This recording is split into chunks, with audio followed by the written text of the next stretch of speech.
Tennessee Titans are at home for Week 3, desperate for a win. They take on the Las Vegas Raiders, maybe just as thirsty for a W, especially since they thought they had one locked up in Week 2. Second and 10, quick pass outside, and that is complete. That is Moreau, and Moreau fighting for yardage. The ball is loose again. Picked up by the Cardinals. This is Byron Murphy to the end zone for the touchdown and the win. Unbelievable finish to this game. Any real football fan can imagine what the black hole felt like watching that last play. WTF, why the face just happened. Have to forget about it though and focus on stopping Derrick Henry. Henry's hold on the running back throne is shaky at this point. Didn't blow the doors off anyone in Week 1 or Week 2. 13 carries last week, 25 yards. That's 1.9 per. The return of the king is not playing out like it did on the big screen. There's Derrick Henry, not that time, taken down in the backfield. Can he right the ship versus Las Vegas? They're a good candidate based on Week 2. Gave up 5.1 yards per carry to the Cardinals, 143 yards on 28 runs. Murray stepping up, gonna run for it, gonna make the end zone for the touchdown. The Raiders are pass first on offense. Derek Carr had a good game in Week 2, over 250 yards, 2 TDs, no picks, rating close to 100. They gotta love this matchup. Lobbing to Waller in the end zone. Touchdown, Raiders. Issue? His connectivity with Davante Adams. Sure, he scored, but 7 targets, 2 receptions, 12 yards. No bueno. Carr looking this side, down the sideline, and complete.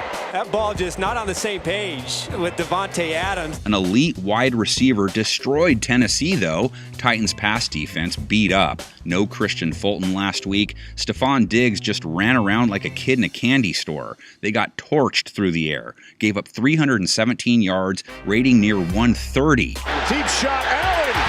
The Cleveland, he's got it. The 39. They have to make sure to account for more than just Adams, too. Davante may have gotten eliminated, sort of, but it meant more room for Hunter Renfrow and Darren Waller, and Mac Hollins for that matter. Carr with time, throwing over the middle, and he's got his man across the 40. That is Mac Hollins on a crossing pattern. Carr hits his man, and that is Renfrow with a sizable gain. They gotta love this matchup. Lobbing it to Waller in the end zone. Touchdown, Raiders. The win was at Vegas's fingertips in part because their line gave Carr time. Only 1 sack taken. Was at Vegas's fingertips in part because their line gave Carr time. Only 1 sack taken. Carr running out of time, throwing, complete, over the middle, Hollins once again. How long did Derek Carr have to sit there in the pocket? Titans got to Josh Allen once on 38 pass attempts. Here's Allen on 2nd and 10.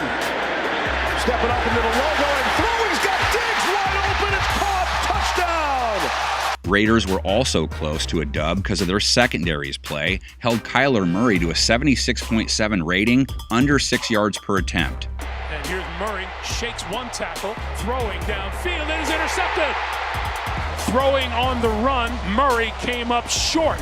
Rock Ya-Sin and Nate Hobbs both held down their forts well. They take on a QB who didn't even finish the game last week. Ryan Tannehill's Week 2 was ugly. 0 TDs, 2 INTs, 32.7 rating. Tannehill empties the backfield on 2nd and 13. Has some pressure, throws, he's intercepted. Matt Milano, pick 6, Buffalo, and it's all Bills tonight. Maybe A.J. Brown was worth the money. Tannehill did get sacked twice. 45 seconds left in the half. Tannehill, he's going to be dropped and sacked. Max Crosby has been the lone threat in Vegas. Sack and 4 pressures versus Arizona. Murray under pressure, can't get away and goes down. That would be Max Crosby. Chandler Jones, are you too good for your home? He still hasn't gotten up close and personal with a QB yet. Because of that, the Raiders only generated 1 sack and 5 QB hits on 49 pass attempts. A great pass rush, a lot of time is the recipe to getting to the quarterback. He takes off and dives forward. Another area Vegas has to correct, the yellow. Drew 10 flags last week. Some might consider this do or die time for both teams. Who do you have keeping hope alive? Get it into the comments section while you peruse our picks.